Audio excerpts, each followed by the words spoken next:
Hello my friends, and thank you for watching. I wanted to make a video about the topic of decision making because our lives are defined by our ability to make choices. Everything in our lives is the result of past and current decisions, and with all the noise, access to data, and variety of different options surrounding us, our ability of making not only good but fast decisions is slightly impaired. In a recent study done at Columbia University, the conclusion was that Americans make an average of 70 conscious decisions every day. Now, we make hundreds, if not thousands, of mundane decisions on a daily basis, but about 70 of those, it is said, to be made out of a conscious state of mind. Albert Camus said that life is a sum of our choices, so arguably becoming better and faster at making decisions can and will improve the quality of our lives. Realistically, there are a handful of defined categories when it comes to the paralysis of making a decision. One is the overthinker. At times I happen to fall into this category, and so do others that are overwhelmed by the amount of available options. The other is a procrastinator. Third is the person slow to act, oftentimes impaired by the fear of making the wrong decision. The fourth kind is the analysis paralyzed, which is the person overcomplicating a decision that would otherwise be relatively simple. And lastly is the perfectionist. I sometimes fall into this category as well, and that is the person compelled to make the perfect decision, which delays the decision process altogether. What we have to be aware of is that every decision that we make impacts the decisions that will come afterwards, even if they're about things completely unrelated. So the longer we spend deciding which coffee flavor to drink today, the harder it will be to decide what to do with our career path tomorrow, if that makes sense. I spent a long time putting together all the ideas that I've learned along the way, and what I have for you today in total will address the 5 types of decision shutdowns I mentioned earlier. So if you'd like to learn about the different ways to make decisions better and faster, then please keep watching and subscribe to my channel for more decisions. The first tip is to make any important decisions in the morning when you have the most amount of mental energy. Things that happen throughout the day, other people's noise, or activities we're faced with will not only affect the quality of the decisions we'll be making, but the process and length as well. So think about that and try to avoid making big decisions late in the day. Now, a very important part in the process is differentiating between small and big decisions and then giving them the time and attention they deserve. For example, what to eat for lunch is a small decision. The career path you want to go on, that's a big one. So in order to develop the habit of making faster decisions, we need to start differentiating between the small and big ones and then giving them the time and attention they deserve accordingly. One of the main reasons why many of us get stuck is because we treat all the decisions as if they were all of high importance, and we put a meticulous amount of time and thought into every single one of them. That can lead to mental fatigue and confusion, and when faced with a truly important decision down the line, that thought process will be affected because we previously overwhelmed ourselves. An easy way to differentiate between big and small decisions is by asking yourself, is the outcome of this decision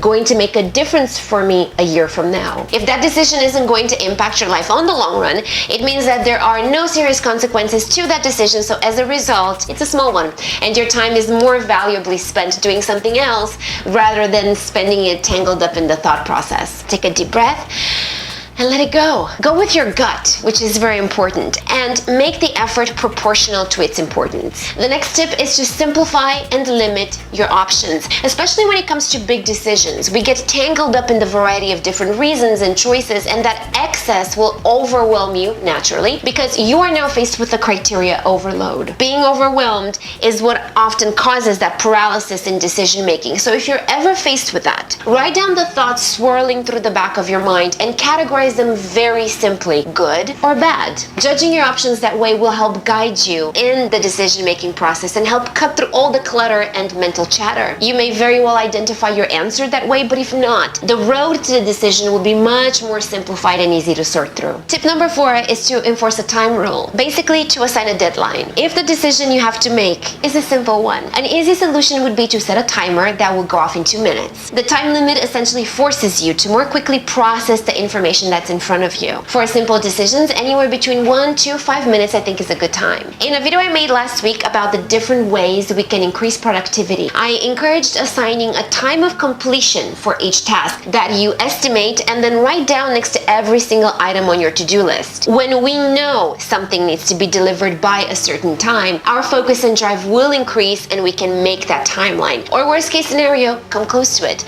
much closer than we would without the timestamp. So if you assign assign a time limit for making a decision, the odds of you actually being able to make up your mind within that time period will increase so much because the process won't be dragged along. Bottom line here is to set a time limit for your decisions, and that time you will gauge based on the importance of the decision, because each one is different, of course. Keep those timelines realistic because you don't want to rush into anything, but on the same token, you don't want to drag the process longer than it should be either. Now, I read about this next idea a while ago, and it's been very helpful to me because daily life can often overwhelm us. We tend to lose sight of our priorities, so the 10-10-10 method can help with that. It's actually quite simple. When faced with having to make a decision, ask yourself, how will I feel about this decision 10 minutes from now? How will I feel about it 10 months from now? And how will I feel about it 10 years from now? These 3 questions, as simple as they may be, will help shed some clarity because they will bring a potential decision side by side with the vision of your happiness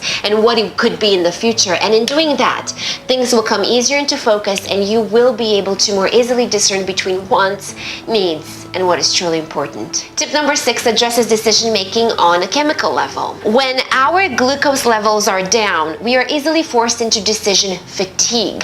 And decision fatigue leads to hasty decisions and choices that are not very well thought out. So when faced with having to make an important decision late in the day, some of the smartest people will never make that decision on an empty stomach. That's because our brain needs glucose in order to make good choices. So keep that in mind. And if healthier food options is not what you really want to do, at least give it a try during a period of time when you know you have to make important decisions. The foods that will affect blood glucose levels the most are the ones that contain carbohydrates, and the most bad carbohydrates are found in foods that belong in the starchy groups. What's in our food, the proportion size, and the times when we eat will affect glucose levels. So don't skip meals, cut down the portions, and make sure that what you eat has a good balance of carbs, proteins, and healthy fats like avocado, nuts, salmon, sardines, olive oil, etc. Now, because 30-minute videos are deeply unattractive, I divided the ideas I have for you between this video and the blog post available to view on my website if you're subscribed to get my free email. I do that in gratitude to those who choose to be connected with me in the written word, not just video. If you'd like to get the remaining tips, which I think are really clever, you can go to the link I shared in the description box and sign up for my email. You will not only get to consume today's tips, but you will access all the private tips I've shared so far. And it will be easy to figure out what you'd be interested in because they are categorized by month and topic, really easy. So